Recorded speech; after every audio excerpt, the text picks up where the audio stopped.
Gaza തെരുവിലെ ചോര കണ്ടേ ഞാനും എഴുതട്ടൊരു കണ്ണീർ കാവ്യം. പിഞ്ചോമന മക്കളെ ചോരക്കായി ദാഹിച്ചലയുന്ന ചെന്നായിക്കൂട്ടം.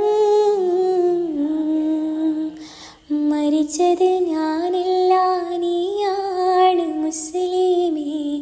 ഫാസിസ തടവറയിൽ അടിമയായി നിൽപ്പോ നീ.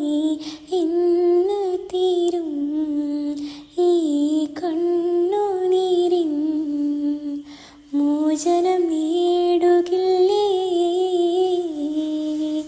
ഫലസ്തീൻ ചിരി എന്നത് കാണാക്കിനാവല്ല, അറബിപ്പൊൻ വിളയുന്ന കാലം വരുന്നുണ്ട്. തഖ്വ കൊണ്ട് നേടിടുവേ ഫാസിസം കരയുമെന്ന്